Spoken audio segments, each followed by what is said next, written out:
You won't believe the story of Ryan Routh, the man who tried to take out Donald Trump at his Florida golf course. It sounds like something out of a thriller, except every part of this story is real and verified.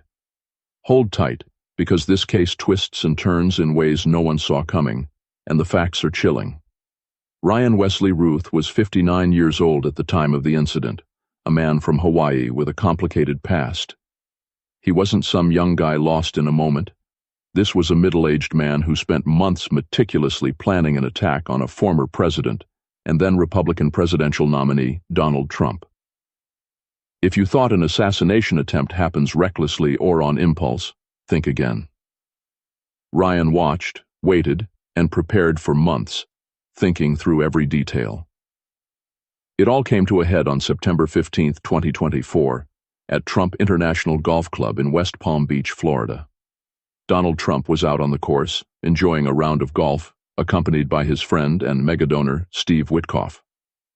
Meanwhile, Ryan Routh was lurking in the bushes near the sixth hole, holding a semi-automatic 7.62 .39 caliber SKS-style rifle, a weapon stripped of its serial number. The spot where Routh hid wasn't random. It's a popular place for paparazzi snapping pictures of Trump, so he likely believed he could blend in with photographers and others. At around 1:31 p.m., a Secret Service agent was conducting a sweep of the golf course ahead of the president. That's when the agent spotted Routh crouched in the shrubbery, aiming the rifle from about 400 yards away. The agent fired at Routh, at least 4 rounds, causing him to immediately drop the weapon and run. Remarkably, Routh never fired a shot, and no one was hurt that day.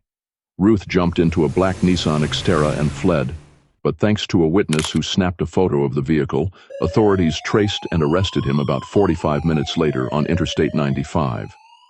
But this story is more than just a guy with a gun.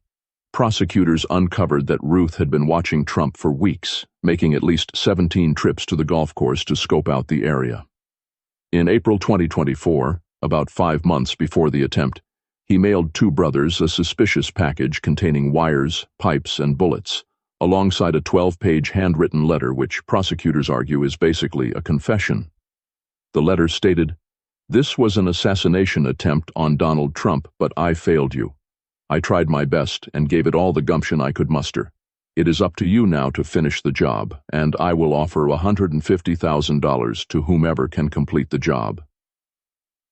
Even more startling, law enforcement found 17 burner phones in Routh's car, along with stolen license plates, including one registered to his daughter, which he used to avoid detection. Evidence also showed encrypted WhatsApp messages with a contact named Ramiro, who lived near Mexico City. Routh discussed smuggling an Afghan migrant family across the border and hoped to bribe officials. There were also messages about seeking military-grade weapons such as rocket-propelled grenades and a .50 caliber rifle. Prosecutors said Routh wanted to use these weapons to disrupt Trump's campaign and even joked about shooting down Trump's plane.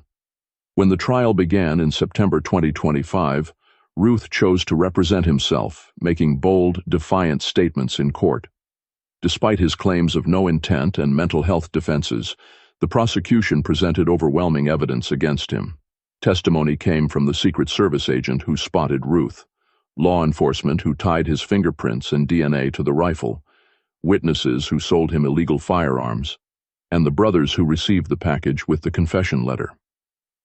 The FBI testified that Trump would have been less than 130 feet from Routh had the Secret Service not intervened when they did, a range well within the rifle's deadly accuracy without even needing a scope.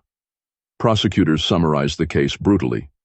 Ryan Routh was literally just 1 bullet away from committing a national tragedy. On September 23, 2025, after days of testimony and deliberation, the jury convicted Ryan Routh on all counts including attempted assassination of a presidential candidate, first-degree attempted murder, terrorism, assaulting a federal officer, and multiple firearm offenses. He now faces the possibility of life in prison without parole. So this isn't just some reckless crime story. It's about a cold, calculated, and obsessed man targeting a nation's leader in a pivotal election year, stopped only by an alert Secret Service agent and an engaged, watchful community. The case sends a stark warning about the dangers posed by unchecked obsession and extremism in modern America. What's most haunting is just how close this came to disaster.